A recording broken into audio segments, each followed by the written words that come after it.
Abra na carta do apóstolo Paulo aos Colossenses, capítulo 2, leremos a partir do verso 9. Semana passada lemos até o 8, então agora leremos a partir do verso 9 em diante.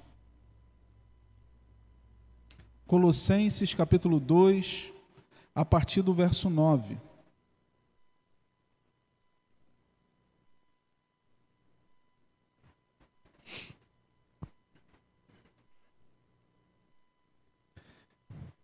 Assim nos diz a palavra de Deus: porque nele habita corporalmente toda a plenitude da divindade. Também nele vocês receberam a plenitude. Ele é o cabeça de todo o principado e potestade. Nele também vocês foram circuncidados, não com uma circuncisão feita por mãos humanas, mas pela remoção do corpo da carne, que é a circuncisão de Cristo, tendo sido sepultados juntamente com eles no batismo, no qual vocês também foram ressuscitados por meio da fé no poder de Deus, que ressuscitou dentre os mortos. E quando vocês estavam mortos nos seus pecados e na incircuncisão da carne, Ele lhes deu vida juntamente com Cristo, perdoando todos os nossos pecados, cancelando o escrito de dívida que era contra nós e que constava de ordenanças, o qual nos era prejudicial, removeu-o inteiramente, cravando-o na cruz e despojando os principados e as potestades, publicamente os expôs ao desprezo, triunfando sobre eles na cruz. Portanto, ninguém julgue vocês por causa de comida ou bebida, ou de dias, festas, lua nova ou sábados. Amém. Amém. Vamos orar. Senhor, muito obrigado pela Tua palavra, tão poderosa, Senhor, tão eficaz, tão penetrante em nossas vidas e em nossos corações. Te pedimos que pela Tua graça, mais uma vez o Senhor fale ao coração da Tua igreja, aos nossos corações nessa noite, e que possamos ser cheios, ó Deus, da plenitude de Jesus Cristo, nosso Senhor e Salvador. Amém, Senhor. Amém.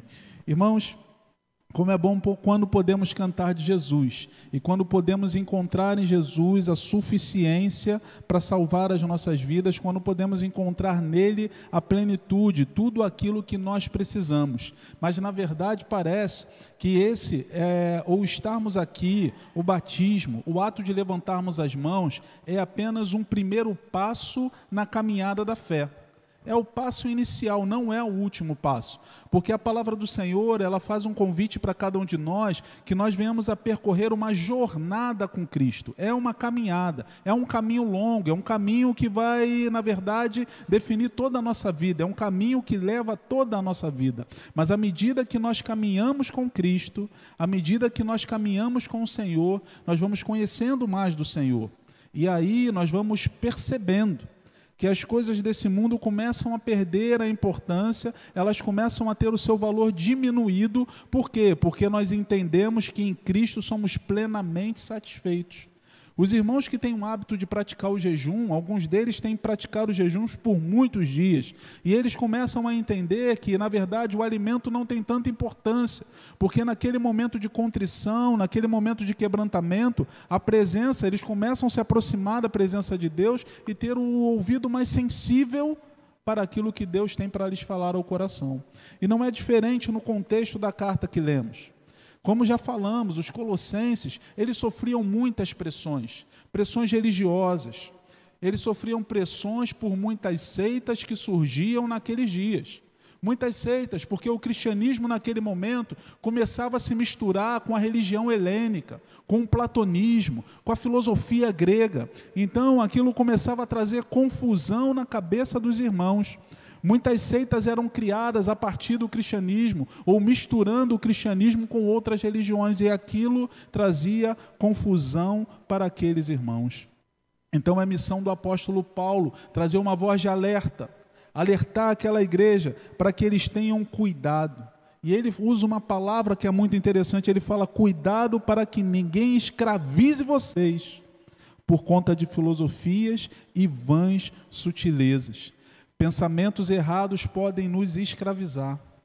Pensamentos errados podem nos prender. Pensamentos errados podem comprometer a nossa caminhada com Deus. Então o apóstolo Paulo, ele foi sutil, ou na verdade ele foi muito claro àquela igreja, dizendo: vocês precisam tomar cuidado. Cuidado com as filosofias, cuidado com aquilo que está sendo apresentado a vocês no dia a dia. O apóstolo Paulo, ele tinha um receio de que as tradições ou aqueles rituais que nós costumamos repetir muitas e muitas vezes, e nem sempre são errados, mas aqueles rituais que nós repetimos e se tornam um costume nas nossas vidas, comecem a tomar pé de igualdade com as Escrituras Sagradas, e isso é um perigo. Certa vez, uma mãe, enquanto conversava com um filho recém-casado, na verdade o filho já tinha casado há alguns anos, e ele tinha os filhos, eles já tinham filhos pequenos, bebês. Então a mãe chamou o filho e disse: sua esposa faz algo muito errado, sua esposa faz algo que não é correto, não se faz dessa forma. E aí o filho, preocupado, disse: mãe, o que minha esposa anda fazendo? Ela disse: quando ela vai colocar a comida das crianças, ela primeiro coloca o arroz e por cima coloca o feijão. E isso não é certo. O certo é colocar o feijão e depois colocar o arroz. Irmãos, aquela mãe preocupou o coração daquele filho, mas apenas por um costume que ela tinha. Ela tinha o costume de colocar feijão e por cima colocar arroz. Quem coloca assim? Primeiro o feijão e depois o arroz? Eu também coloco assim, mas lá ela é o contrário. Aquela esposa aprendeu o contrário. Primeiro ela colocava o arroz e por cima ela colocava o feijão, mas era apenas um costume. A comida era a mesma, mas aquela mãe transformou aquele costume em dogma. Transformou aquele costume em lei. E muitas vezes nós transformamos costumes que são nossos, costumes que são humanos, em leis, em dogmas, em ações que precisam ser repetidas, porque se não forem assim, não estão corretas ou irão entristecer o coração de Deus, quando na verdade não é. A tradição é muito importante. É importante que tenhamos tradição, é importante que saibamos de onde viemos, mas em momento nenhum a tradição pode ter pé de igualdade com a palavra de Deus, porque a palavra de Deus precisa sempre ter a supremacia. Se no meu meio religioso, se no meu rito religioso eu aprendi algo, e na minha tradição aquilo foi repetido muitas vezes, na verdade, se a palavra de Deus traz um ensinamento contrário àquele, à medida que a palavra de Deus me é revelada, à medida que o ensinamento bíblico me é exposto, eu preciso me adequar com a Bíblia. Eu preciso me adequar com aquilo que Deus ensina. Então a tradição tem o seu peso, ela é muito importante para nós, claro que é, mas ela não tem pé de igualdade com as Escrituras Sagradas. Na verdade, isso que eu questiono, isso que eu coloco com vocês nessa noite, foi um dos grandes motivos da Reforma Protestante. Quando aqueles homens, por volta do ano de 1500, se levantaram, eles levantaram com uma bandeira. Eles disseram: somente as Escrituras. Somente as Escrituras. Naquela época a igreja vivia com as tradições e com o peso das Escrituras igual. Então a igreja dizia: olha, a tradição diz isso, isso e isso, porque o líder diz isso, isso e isso. Mas os reformadores disseram: não, a palavra de Deus são as Escrituras Sagradas, então nós devemos obedecer aquilo que está diante das Escrituras. E se a tradição diz uma coisa, mas as Escrituras dizem outra coisa, nós precisamos ficar com as Escrituras Sagradas, porque as Escrituras Sagradas elas apontam para Cristo, para a supremacia de Cristo, para o poder de Cristo, para a suficiência que somente Jesus Cristo pode trazer às nossas vidas. O cristão é aquele que busca viver na vontade de Deus, mas é aquele que busca entender a vontade de Deus revelada através da sua palavra e põe essa vontade em prática, independente da tradição que tenha ouvido ao longo da vida. Às vezes é difícil romper com aquele absoluto que nós pensávamos que era sempre o correto, que era o mais correto, mas na verdade Jesus Cristo é suficiente. É difícil romper? É. Por quê? Porque mudar de hábitos, mudar de atitudes, não é fácil.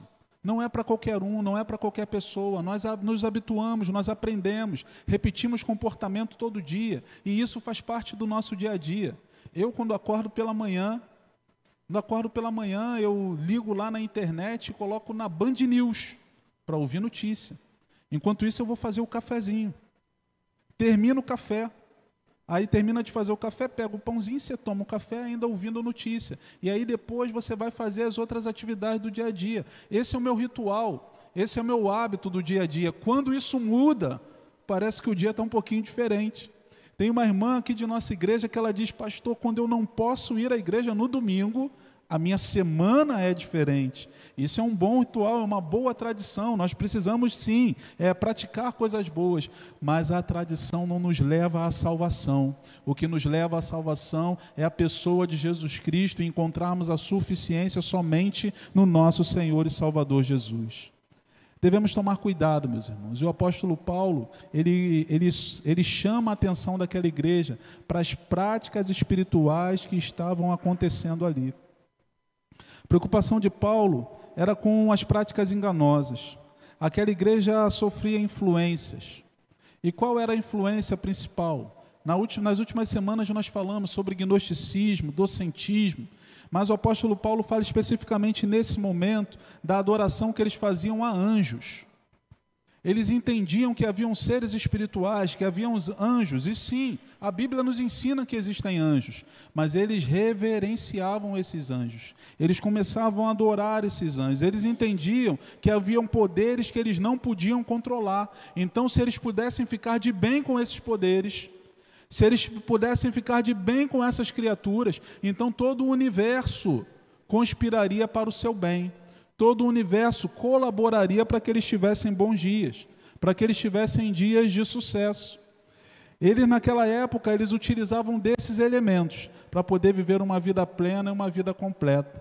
E muitas vezes não é diferente nos nossos dias. Quantas pessoas hoje, antes de saírem de casa, abrem os seus jornais para ver o que está escrito no horóscopo, para ver qual é a orientação para aquele dia. Quantas pessoas dizem: você nasceu em tal mês, então seu signo é tal. Essa semana, enquanto estava aqui com os adolescentes, eles perguntaram, com os jovens, foi ontem, no passeio das crianças, e algumas jovens perguntaram para mim: que dia você nasceu? Eu falei: você não quer saber meu signo não, né? Ela falou assim: não é isso não, é para saber o dia, porque eles estavam com uma brincadeira lá na internet. Mas, irmãos, quantas pessoas se preocupam com esse tipo de simbologia e deixam com que essa simbologia direcione a sua própria vida.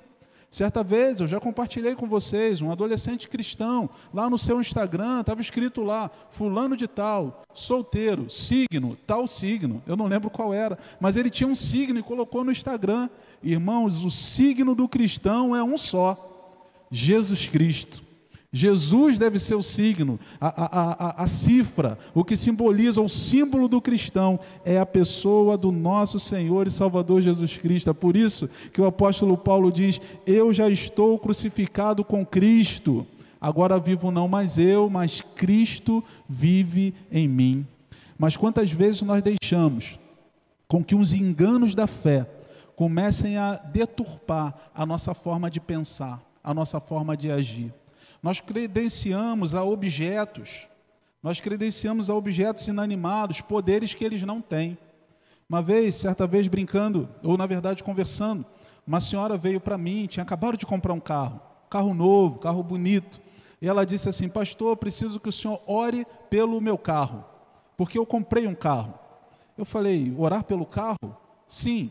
Eu falei assim: mas o carro está passando mal? Ela falou: não. É para orar pelo meu carro, porque eu comprei meu carro. Eu falei assim: irmã, então nós devemos orar a Deus agradecendo a Deus porque Ele lhe deu um carro, amém? Ela disse: tudo bem, mas é para consagrar meu carro. Eu falei: entendo, mas quando na Bíblia algo é consagrado a Deus, algo não pode ter outra utilidade. Aquilo que é consagrado a Deus na Bíblia não pode ter outra utilidade, então a irmã não vai poder vender o carro, a não ser que venda para um cristão. Ela falou: pastor, vamos lá então orar para agradecer pelo meu carro. Eu fui, e orei, e oramos, agradecemos a Deus porque aquela irmã tinha comprado o carro. Eu falei: e aprendeu a lição, que bom, me ensinei uma lição poderosa. No ano seguinte, a filha da irmã veio e bateu no meu gabinete: pastor, eu queria que o senhor orasse pelo meu carro. Eu falei assim: não é possível. Eu falei: irmã, mas nós não oramos por objetos, nós agradecemos a Deus porque Ele nos deu, nós não oramos por objetos. Eu falei assim: não, mas tem que orar sim, que a oração que o senhor fez no ano passado foi tão forte que nem pneu do carro furou. Nem pneu furou, como se de fato as nossas orações tivessem esse motivo, ou tivessem essa razão. Irmãos, o poder não está nos objetos, e nós precisamos tomar cuidado com isso, porque senão nós vamos misturando a nossa fé com outro tipo de fé, e nós aqui no Brasil somos craques em fazer isso. Craques, sim, por quê? Porque nós temos quando os portugueses chegaram ao Brasil, aqui já haviam índios que adoravam os seus deuses. Quando os portugueses chegaram ao Brasil, eles trouxeram uma população escravizada de África, que adoravam os seus deuses. Os próprios portugueses trouxeram um cristianismo europeu para o Brasil naquele momento. Então, quando você pega Brasil, você vai fazer um recorte de Brasil, o Brasil é uma mistura muito grande de religiões, e por causa dessas religiões, no próprio Brasil se originaram outras religiões. Então, em alguns momentos, a gente mistura tudo. A gente vai misturando tudo e a gente vai ficando até com medo das coisas. Olha, eu preciso repreender aquele mal olhado, porque o meu vizinho está com o olho gordo para cima de mim. Então eu preciso tomar cuidado com isso. Se falar uma palavra contrária para mim, eu preciso dizer, está amarrado em nome de Jesus, e fazer ainda o sinal, uma cruzinha assim. Eu preciso me preocupar com todo esse processo místico que está acontecendo ao meu redor. Por quê? Porque eu sou fruto, eu vim dessa cultura, eu nasci debaixo dessa cultura, de uma mistura religiosa muito grande. É muito parecido com o cenário que aquelas pessoas em Colosso estavam vivendo. É muito parecido com aquela realidade que eles estavam vivendo. Aquela igreja estava sofrendo todo tipo de influência. Então, debaixo de toda aquela influência, o apóstolo Paulo disse que era necessário salientar a necessidade de entender que Cristo é suficiente. Irmãos, hoje em dia, na verdade nos nossos dias, tem se feito uma campanha muito grande, por conta do movimento de cultura, ou de uma pseudocultura, dizendo que o Brasil, na verdade, precisa se voltar ao passado, e se voltando ao passado, o Brasil precisa adorar as religiões de matriz africana, ou precisa cultuar, precisa praticar as religiões de matriz africana, como se o passado do Brasil tivesse apenas uma religião, e não tem.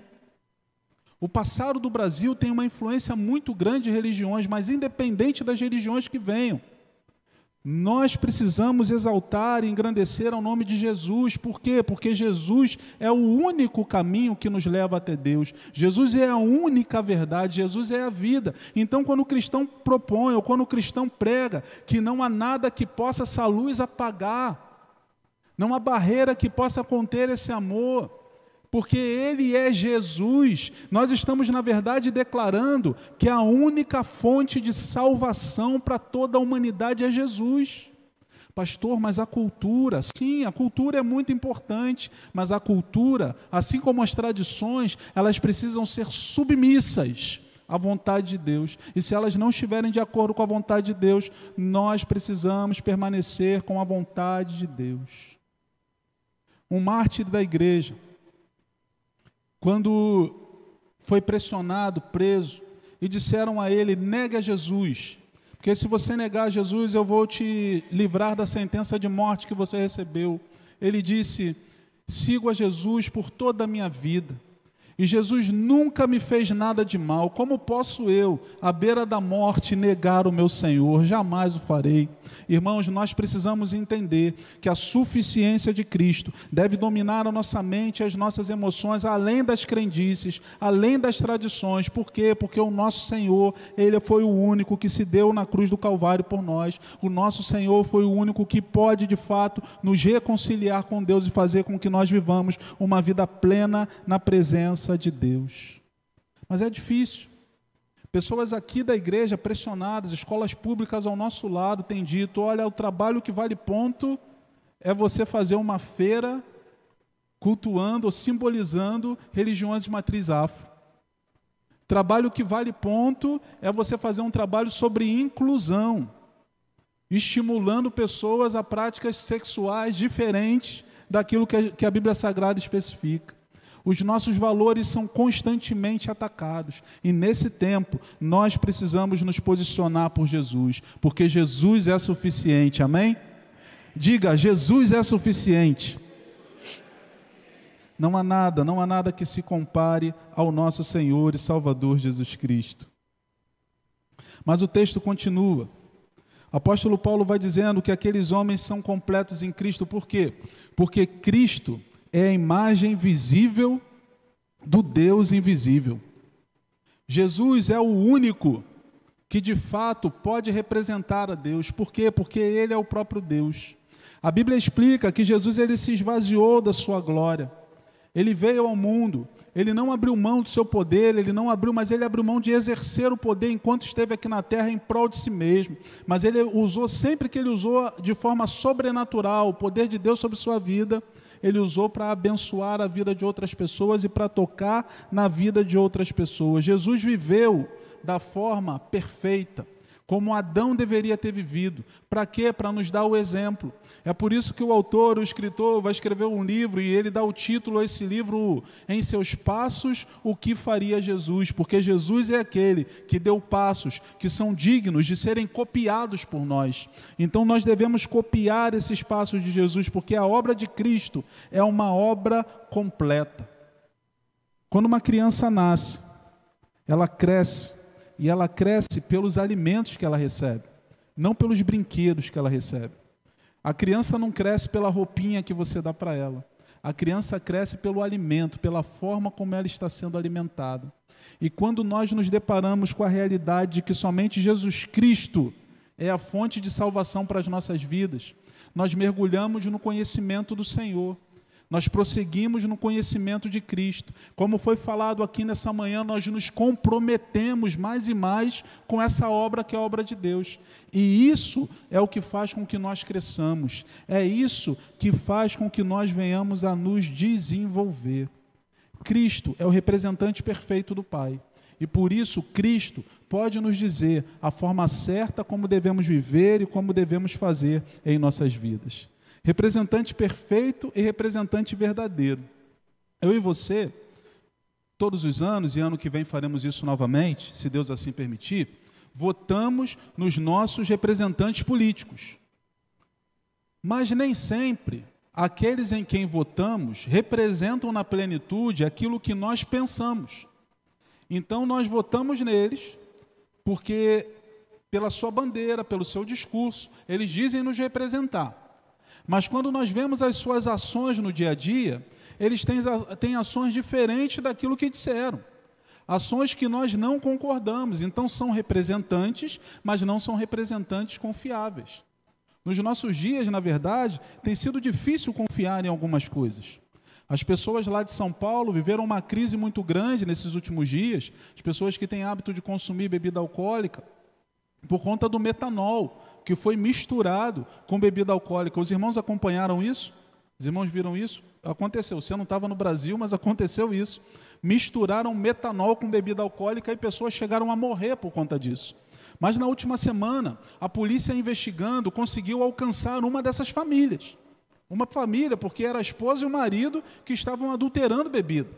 E aí pegaram a esposa e perguntando à esposa naquela... Como é que é o nome daquilo? Aquela arguição que eles fazem. Aquele momento, e ela tinha que dar o depoimento, e ela explicou, ela disse o seguinte: olha, eu não queria colocar metanol na bebida, não queria, não era a minha intenção, eu queria adulterar com etanol. Então ela foi até o posto de gasolina e pediu para venderem para ela etanol, mas o etanol estava adulterado com metanol. Então ela pegou aquele etanol adulterado e adulterou a bebida, e isso levou pessoas à morte. Irmãos, nós estamos vivendo numa sociedade que tenta adulterar tudo, que tenta modificar tudo. Pessoas dizem representar empresas e ligam para você, pegam um telefone e falam assim: olha, eu tenho um empréstimo poderoso para te dar, você recebeu uma quantia financeira muito importante, você vai ganhar um emprego. Para isso você precisa me dar os seus dados. Para isso você precisa fazer uma contribuição financeira. Na verdade, isso aconteceu até com igreja, gente. Montaram um call center no Rio de Janeiro. As pessoas ofereciam orações, entravam em contato no WhatsApp, mais de 20 pessoas trabalhando numa sala, oferecendo orações para as pessoas e cobravam. Tinha gente que cobrava até 20 mil reais por uma oração. Por quê? Porque as pessoas estão sendo enganadas dessa forma. Porque a nossa comunidade, a nossa sociedade está sendo enganada dessa forma. Às vezes um adolescente, quando ele abre na internet, ele procura um iPhone, ele sabe que ele não vai encontrar um iPhone. Em que número está o iPhone agora? 17. Ele sabe que ele não vai encontrar um iPhone 17 por R$800. Mas está escrito lá e ele fala assim, vou me dar bem. Aí eu vou entrar lá, vou me dar bem. Vou entregar R$20 na igreja e vou me dar bem com Deus, que Ele vai me dar 2.000 nos 20 que dei. Irmão, isso não vai acontecer. Vou fazer uma oração e vou contribuir R$100 com o ministério tal, e aí eu vou receber a resposta. Irmão, isso não vai acontecer. Não existe iPhone por R$800, 17, pelo menos. Não existe por R$800. Porque isso engana os nossos corações e isso nos corrompe. Porque nós estamos tirando os nossos olhos da onde eles devem estar, que é na suficiência da pessoa de Cristo. O cristão precisa estar preparado para obedecer a Jesus, independente da circunstância que lhe é imposta. Muitas vezes o Senhor nos abençoará. Muitas vezes nós conquistaremos aquilo que nós queremos, aquilo que nós desejamos, porque a nossa vontade estará alinhada com a vontade de Deus. Mas em algumas vezes, meus irmãos, e muitas serão essas vezes, que a nossa vontade não estará alinhada com a vontade de Deus, e Deus não vai mudar de vontade por nossa causa. Somos nós que devemos nos submeter à vontade de Cristo para cumprir aquilo que Deus quer em nossas vidas. Vocês ouviram por essa manhã, o texto falado foi do profeta Jonas, texto pregado. A palavra do Senhor àquele homem foi a seguinte: Jonas, você vai para Nínive e você vai pregar o evangelho lá. Jonas falou assim, eu vou para Tarsis. Deus falou, você vai para Nínive. E foi. Porque quando Deus determina que algo aconteça, Ele não vai mudar a vontade dEle por nossa causa. Aquilo que Deus disse que vai acontecer, vai acontecer. Aquilo que Deus disse que é para você fazer, é para você fazer. Porque isso não será alterado. Não dá, como dizem os jovens, desculpem a minha expressão, para quebrar Deus na ideia. Não dá para fazer isso. Ele é imutável e Ele vai permanecer firme, mas nós precisamos entender que Cristo é suficiente.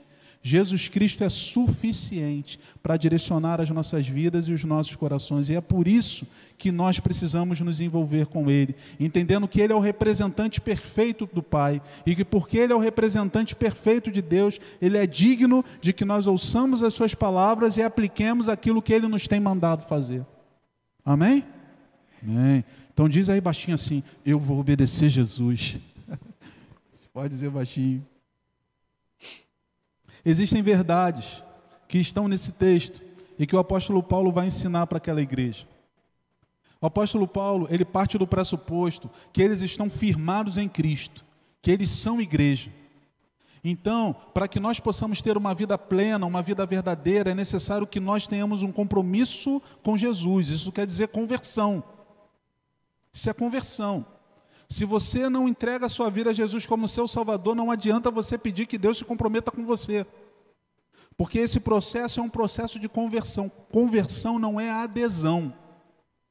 Adesão é assim. Você já conhece aquela pessoa? A pessoa não bebe, não fuma, não fala palavrão. Aí você fala assim para essa pessoa, olha, o que está faltando para você? Você já faz tudo que um crente faz, você podia ser crente. Porque você não faz alguns hábitos que as pessoas do mundo fazem, as pessoas que não são cristãs. Então você podia ser crente, você podia aderir a esse movimento. Irmãos, o Evangelho de Jesus, ele é incompreensível para a mente humana. É abrir mão.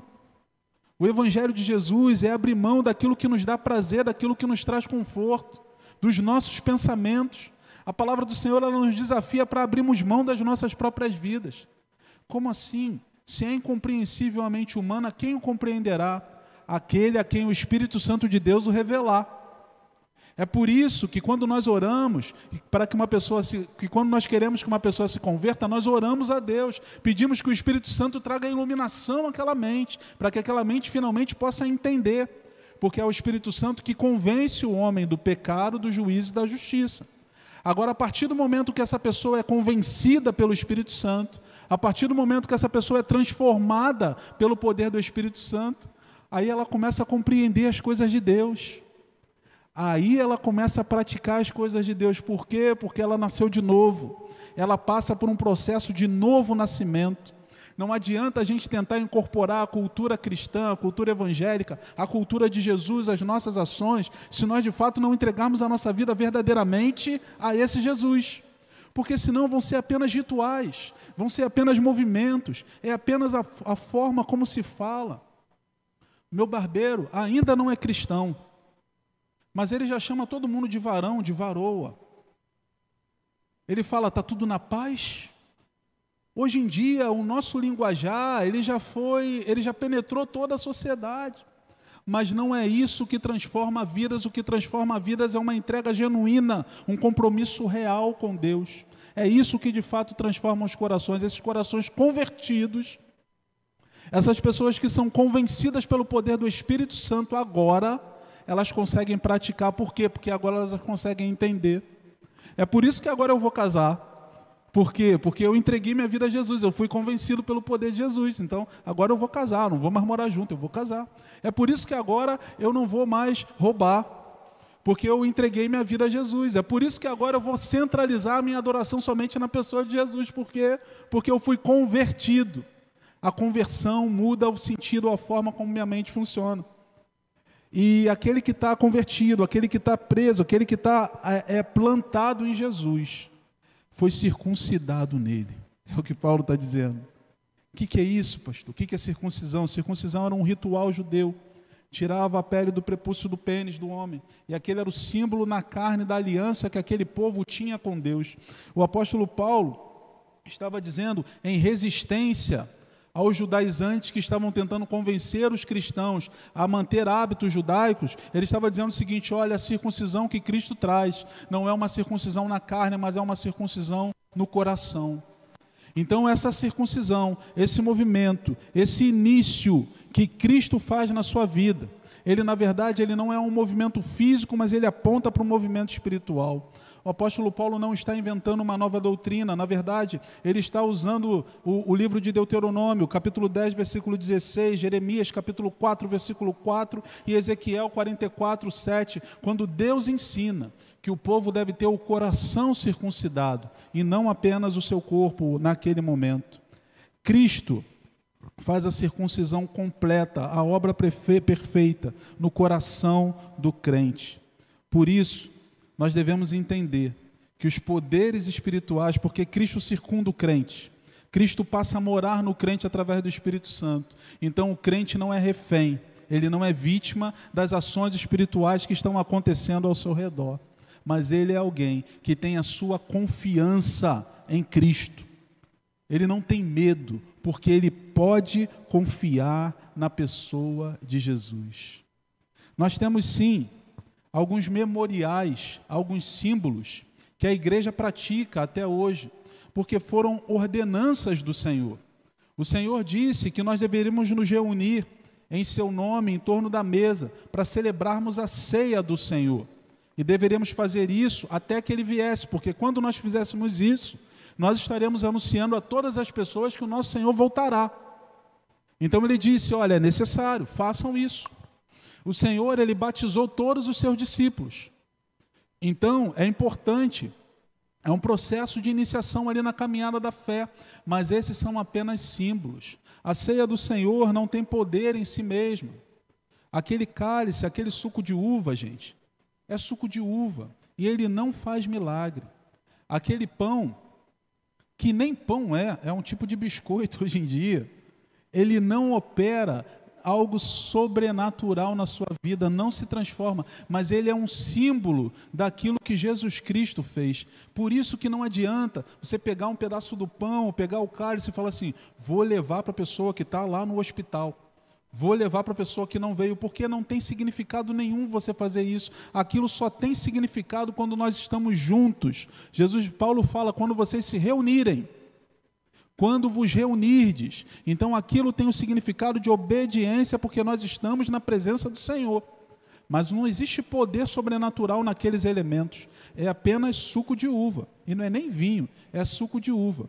Quando eu era pequenininho, certa vez na igreja, o pessoal se confundiu e colocou vinho mesmo. Foi a primeira vez que eu tomei vinho na vida, eu acho que foi a única. Quando eu bebi vinho, aquele negócio desse queimando. Foi vinho, deram vinho para criança, pastor, misericórdia, deram vinho para todo mundo, né? No cálicezinho naquele dia. Mas foi um erro, isso foi na década de 80, então não precisa ficar preocupado em processar ninguém não, pode ficar tranquilo. Mas é só vinho, é só suco de uva, tem um símbolo importante. O batismo, ele também tem um símbolo importante. Paulo diz, nós vivemos nele. Por quê? Por causa da figura do batismo. O que significa o batismo? É a morte para o mundo e a nova vida em Cristo, a nova vida para Deus. Quando nós somos mergulhados na água, e a palavra batismo quer dizer mergulho, por isso nós fazemos esse movimento de imersão. Quando nós mergulhamos uma pessoa na água, aquela pessoa está dizendo para todo mundo o seguinte, olha, eu estou morrendo para o mundo. Quando ela sai da água, ela está dizendo para todo mundo, eu estou vivendo uma vida nova para Deus. Aquilo está acontecendo naquele momento? Não. Aquilo aconteceu antes no coração dela. Mas ela está indo para lá, para confessar Jesus diante dos homens, porque a palavra diz que aquele que me confessar diante dos homens, eu também o confessarei diante do meu Pai que está no céu. O batismo é a verdadeira profissão de fé, porque no batismo a pessoa está levantando sua mão e está dizendo, olha, eu estou comprometido com Cristo.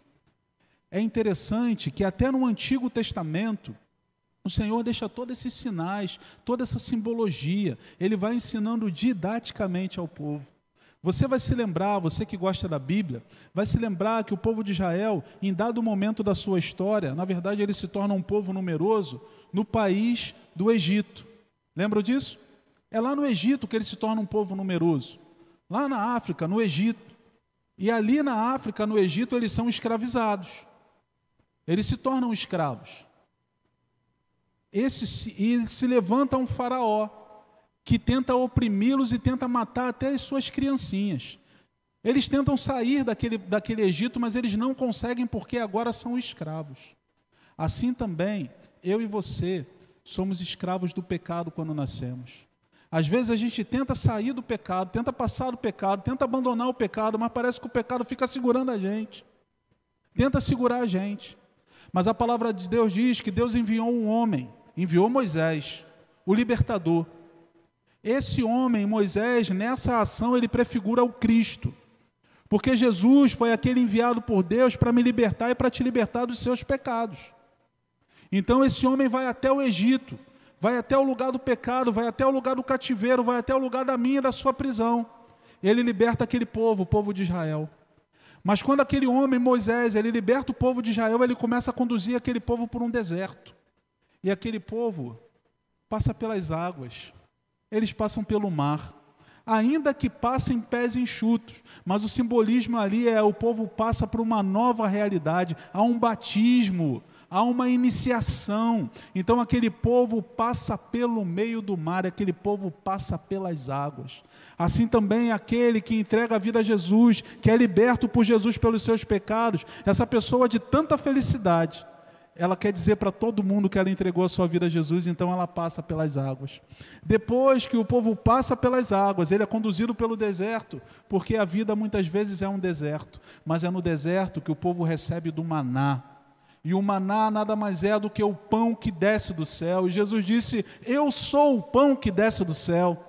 Então é mais um símbolo que aponta para a pessoa do nosso Senhor e Salvador Jesus Cristo. Jesus é o nosso sustento, mesmo em meio ao deserto. E quando sentimos sede, e quando aquele povo sentiu sede, Moisés falou a rocha e saiu água da rocha. Por quê? Porque Jesus é a rocha que sacia toda a nossa sede.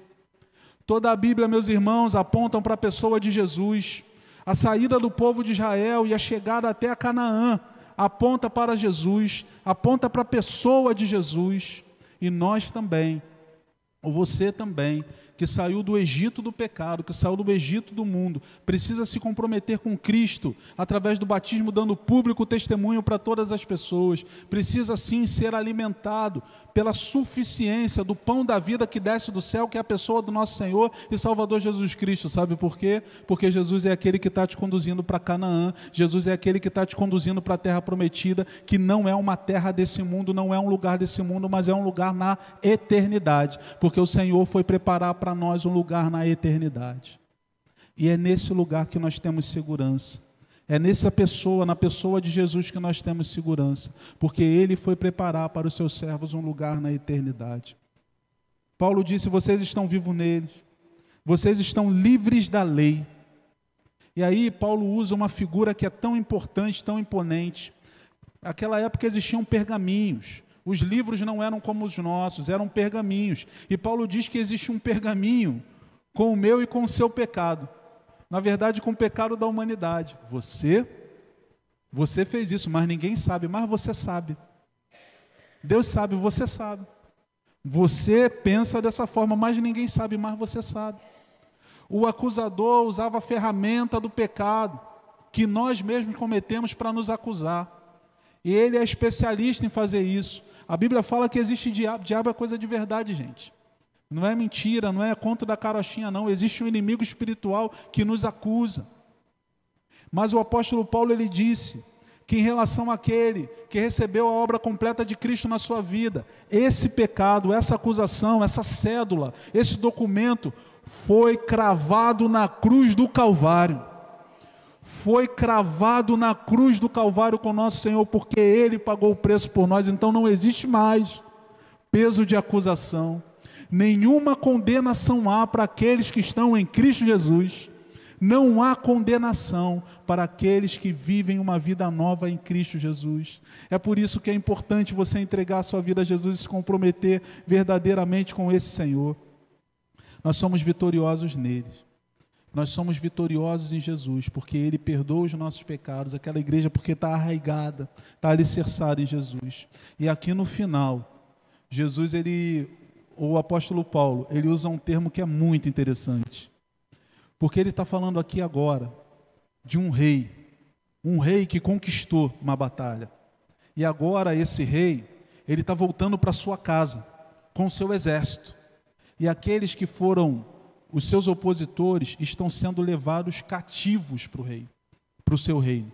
Então você precisa pensar naquela imagem do medieval, em que os reis entram pela cidade, aclamados pelos seus povos, mas os opositores desse rei entram acorrentados. O apóstolo Paulo está dizendo que a Cristo são submissos todos os principados, todas as potestades. Ele está dizendo que ele expôs o próprio inimigo publicamente. Aquele que nos acusava foi exposto publicamente. O triunfo de Cristo sobre o pecado e sobre as ações de Satanás é um triunfo retumbante. O que o apóstolo Paulo está encenando aqui é uma vitória triunfal do Senhor Jesus, que venceu a morte e que tem todo o poder. Eu ouvi nesse púlpito algo maravilhoso, alguns meses atrás. Professor, pastor Neander Krau, aqui pregando, ele disse: a prova de que o sacrifício de Cristo foi aceito por Deus, a vida de Jesus foi entregue, foi aceita por Deus, foi que quando Jesus foi assunto aos céus, o Senhor derramou o Espírito Santo sobre todo crente. No derramamento do Espírito Santo sobre toda a vida que crê em Jesus, sobre todo aquele que crê em Jesus como seu Senhor e Salvador, é a marca de que essa pessoa de fato vive uma vida transformada pelo poder de Deus. E aquele que de fato entregou a vida a Jesus, que é a habitação do Espírito Santo de Deus, não precisa temer o inimigo de nossas vidas, porque se você está firmado em Cristo, nada que o diabo possa fazer vai te tirar da vontade de Deus ou te tirar de Cristo. Nenhuma arma forjada contra o crente prevalecerá. Aquele que habita no esconderijo do Altíssimo, à sombra do Onipotente descansa. Mas o detalhe é aquele que habita. Não é aquele que vai lá de vez em quando. Não é aquele que aparece e desaparece, é aquele que habita. A palavra do Senhor diz que aos seus anjos dará ordem a seu respeito. A Bíblia Sagrada nos chama de bichinho de Israel, povo pequeno de Jacó, porque a igreja é o Israel de Deus. A palavra do Senhor diz que o Senhor é aquele que nos protege. Nós podemos contar com sua destra fiel e não ter medo de nenhuma crendice que se coloque contra nós, mas para isso é necessário que permaneçamos em Cristo. Não precisa ter medo de olho gordo, não precisa ter medo de mal olhado, não precisa ter medo de simpatia, não precisa ter medo de palavra contrária, não precisa ter medo de declaração negativa, não precisa ter medo de oração contrária, não precisa. Você precisa permanecer em Jesus, porque quando você permanece em Jesus, você vai entender que Jesus é suficiente para direcionar toda a sua vida, para direcionar seus passos, para direcionar as suas atitudes para a glória do seu nome. Amém? Por favor, feche seus olhos, abaixe sua cabeça. Coloque sua vida diante do Senhor, e se tem algo que tem tentado enganá-lo nessa hora, eu gostaria de que você deixasse que o Espírito Santo trouxesse luz e clareza, para que você pudesse ter uma plena compreensão de que Jesus é suficiente. Em Jesus nós temos a vida verdadeira, nós temos a vitória, nós temos a liberdade, é nele que nós crescemos verdadeiramente. Não precisamos das novas revelações, não precisamos dos rituais ou das tradições humanas, porque Cristo nos completa. Tudo o que precisamos está nele, porque nele habita corporalmente toda a plenitude da divindade, e por estarem nele, que é o cabeça, que tem todo o poder e autoridade, vocês recebem dessa plenitude. É essa a vontade de Deus para a minha vida, é essa a vontade de Deus para a sua vida. Então entenda de uma vez por todas que a sua parte não é lutar contra seres que você não vê. A sua parte não é lutar contra palavras que foram ditas contra você. A sua parte é estar enraizado em Cristo Jesus, é estar sendo nutrido pelo Senhor e Salvador das nossas vidas, porque esse Cristo completa, esse Cristo fez uma obra completa, e Ele completa a obra de Deus em nossas vidas. Deixa Jesus te encher, deixa Jesus te inundar. Senhor, nós oramos a Ti, te agradecemos, Pai, porque a Tua obra é completa, porque Teu perdão é completo, porque o novo nascimento é completo, e porque o que cabe a nós é continuarmos crescendo, até que cheguemos à estatura completa do varão perfeito, que é o Senhor Jesus, nossa referência, o nosso exemplo. Mas ajuda a Tua igreja, ajuda as nossas vidas, os nossos corações, para que não sejamos enganados pelas falsas doutrinas ou pelas coisas desse mundo, pelas seitas, que não sejamos enganados pelas tradições, mas que possamos embasar a nossa vida na pessoa do nosso Senhor e Salvador Jesus Cristo. Eu louvo o Teu nome, te agradeço, em nome de Jesus, amém.